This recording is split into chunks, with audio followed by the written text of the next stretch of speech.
저는 이제 소개해 주신 것처럼 사회학과 심리학을 전공했습니다. 어렸을 때 감성이 충만한 소년이었는데 내가 지금 왜 살고 있을까? 나는 도대체 뭐지? 나는 왜 다 견뎌야 할까? 그리고 그 끝에는 도대체 뭐가 있을까? 이런 생각들이 머리를 되게 지배했었습니다, 그때. 이 인생을 사는 것이 꼭 필요한 일인가? 왜 도대체 무엇을 위해 사는가 하는 생각을 하다가 그러면은 끝낼 수도 있지 않을까? 굳이 이 힘든 세상을 살 필요가 있을까? 하는 결론, 그런 생각에 다다랐습니다. 그때 높이가 이제 3층 건물에 저기까지 올라가니까 10여 미터 정도 됐어요. 인간이 이제 심리적으로 가장 공포를 느낀다는 어떤 높이. 그것도 깜깜한 방에 저 밑에가 보이고. 근데 정말 거짓말을 하나도 못하지 않고 하나도 무섭지 않았습니다. 난 여기서 내릴 수 있을 것 같다. 그러다 뒤에서 이제 바람이 딱 불었습니다. 제가 순간 균형을 잃었고 이렇게 떨어질 뻔했어요. 너무 놀라가지고 그대로 확 주저앉았습니다. 그 순간 너무 놀라서 온몸에 식은 땀이 머리부터 발끝까지 쫙 돋았어요. 진짜 떨어질 뻔해서 죽을까봐 이렇게 기어가지고 방으로 돌아왔습니다. 그래서 혼자 생각해보니까 너무 웃긴 거예요. 나는 정말 그 딱 떨어지는 느낌이 오기 그 순간 전까지는 전혀 두렵지 않다라는 100%의 확신이 있었습니다. 그런데 그게 정작 이렇게 몸이 움직여지고 위기가 닥치는 순간에 제가 생각했던 것과는 전혀 완전 반대의 결과가 제 몸에 일어났고 이게 도대체 이걸 어떻게 설명해야 할까 하는 고민이 들었어요. 네, 사실 오랜 시간 동안 우리가 과학이 발전하기 이전에는 더욱더 생명은 뭐 영혼, 어떤 물질적인 것으로부터 분리되어 있는 어떤 것으로 인식을 많이 했었죠. 굉장히 저에게 충격을 줬던 이야기 중에 하나는 리차드 도킨스의 이기적인 유전자 이론. 이기적 유전자 이론은 이런 거죠. 우리 생명 현상의 주체는 쉽게 얘기해서 유전자라는 겁니다. 인간이라는 개체 혹은 조직은 이 유전자가 가지고 있는 그 목적, 계속 유지되고 이 유전자를 보존해서 퍼뜨리는 그 목적을 실행하기 위한 수단이라는 거죠. 신경과학과 생물학을 공부하기 시작하던 시기에 배우고서는 굉장히 충격적이었어요. 그럼 나는 무엇을 위해 사는가의 근본 목적은 사실은 생명 현상의 근본인 번식과 생명 유지에 달린 거고, 내가 이런 생각을 하는 건 그저 캐리어로서, 이 유전자의 캐리어로서 하는 생각인 것인가, 이런 생각에 다다르게 된 거죠. 근데 굉장히 설득력이 있었습니다. 그래서 우리가 하는 어떤 이타적이고 혹은 이기적인 모든 일들이 이 유전자를 전달하기 위한 과정일 뿐이다 라고 주장하는 아이디어죠.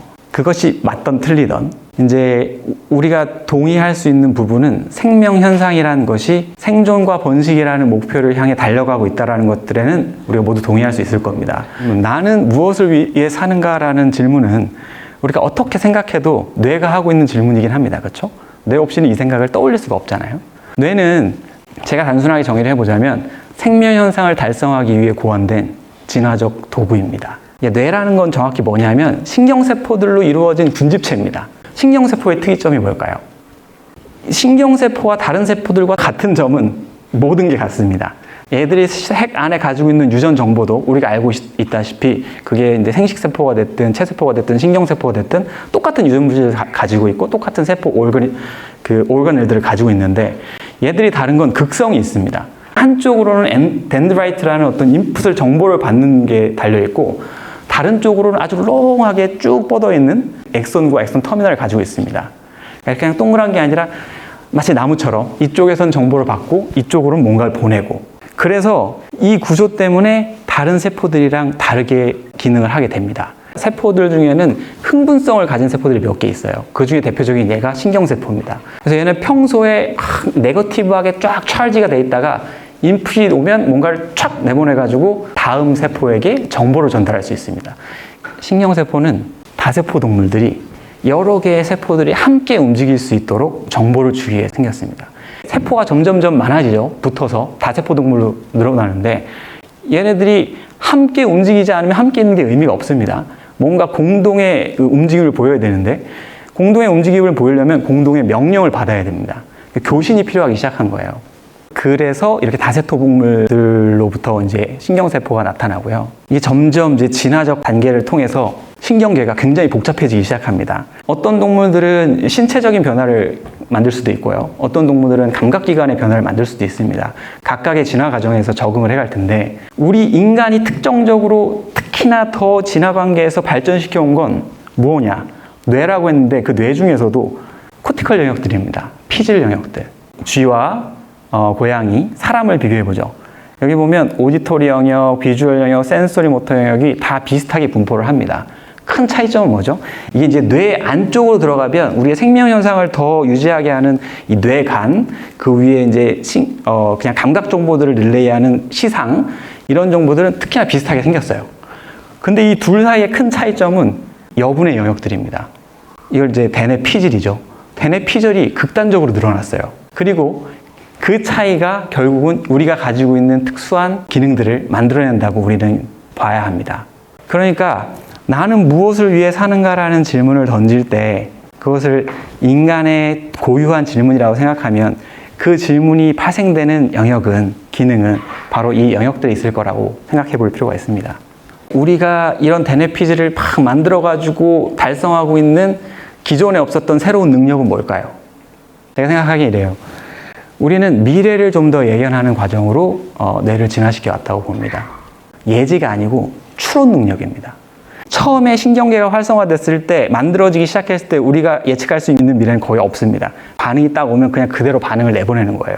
이게 점점점 위로 올라가서 우리가 인간이 독특하게 진화시켜온 콜텍스 레벨쯤 가게 되면 훨씬 더 복잡한 미래를 예측하게 됩니다.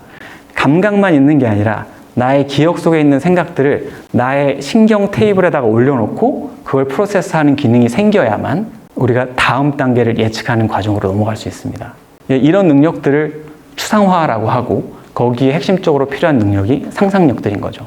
그럼 이 기능들은 왜 생겼냐? 과거를 분석하고, 이거는 예지가 아니라 추론이기 때문에 기억을 하는 이유는 이렇게 되면 이렇게 된다는 여러 가지 데이터들을 모으고요. 지금 상황은 예전에 있었던 것들과 어떻게 비슷하다는 걸 추론하고요. 그럼 다음에 어떤 결과가 이루어질 것이다라는 걸 예측하게 되는 과정이죠.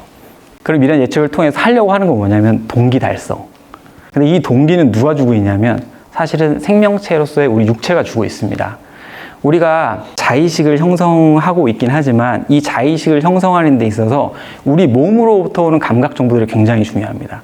그래서 이 감각 정보들을 다 차단하게 되면 자의식이 형성이 되질 않아요. 이제 나는 무엇인가로 한번 넘어가 볼게요.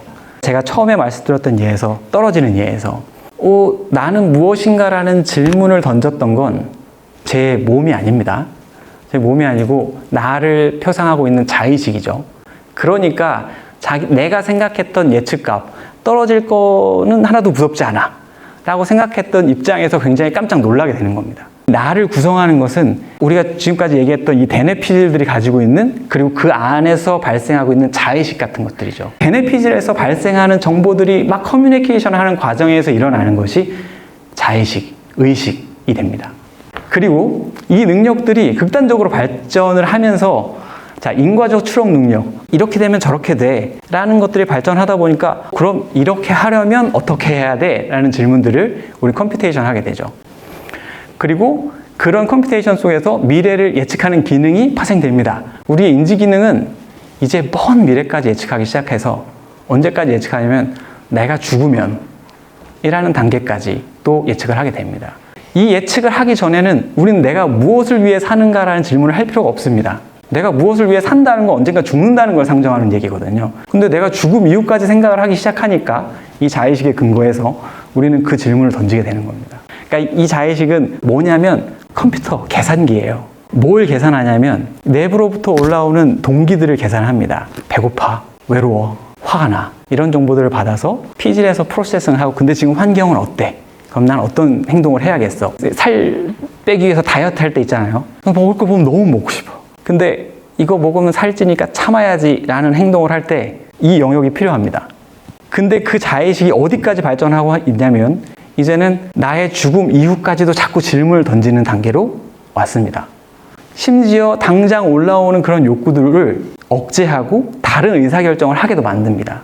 소방관이 누군가를 구하기 위해서 불에 뛰어들 때, 이 위험을 무릅쓰고 나의 공포를 누르고 어떤 행동을 할 때, 그때 우리는 이런 영역들이 활성화되겠죠. 중요한 건 나라는 의식이, 자의식이 원래는 진화의 하나의 도구로서 생명현상을 보조하기 위해서 만들어졌던 이 도구가 이제는 그 생명현상을 역행하는 의사결정까지도 만들 수 있는 것 같습니다. 동의하시나요? 안 하시나요? 맞습니다. 동의하지 않을 수도 있고요. 그리고 더 중요한 건 뭐냐면 그 기능이 힘이 너무 세졌어요. 그 영향력이 얼마나 커졌냐면 원래는 그냥 개체가 났다가 죽는 정도의 단계였는데 이제 기후를 변화시키죠. 우리의 지능의 수준은 핵폭탄도 터뜨릴 수 있고요. 마음만 먹는다면 지구를 없애버릴 수도 있을 것 같습니다. 자, 그러면 어느 시점에선가 역전이 일어날 수도 있다고 봅니다. 공개적으로 얘기하기는 좀 민망하지만 우리의 의식이, 내가 나라는 의식이 정보의 코딩만으로도 만들어질 수 있다면, 무슨 말이냐면 쉽게 얘기해서 여러분들이 이제 AI가 발전을 하잖아요. 여러분들이 컴퓨터로 코딩을 합니다. 그래서 그 코딩이 나는 생존하고 싶다, 나는 번식하고 싶다, 성경책에 나오는 끊임없이 번창하고 뭐 땅끝까지 이르라 이런 말처럼 그 정보를 우리가 코딩할 수 있게 되면 그때 우리는 그것을 무엇이라고 정의해야 될 것인가, 그런 특성을 가지기 시작하면 그것이 확산되는 과정을 우리는 무엇이라고 정의해야 될 것인가. 그게 이제 예전에는 아주 그냥 공상과학의 이야기였는데 현재는 그렇지 않습니다. 실패는 무엇인가라는 이야기로 결론을 내려보겠습니다.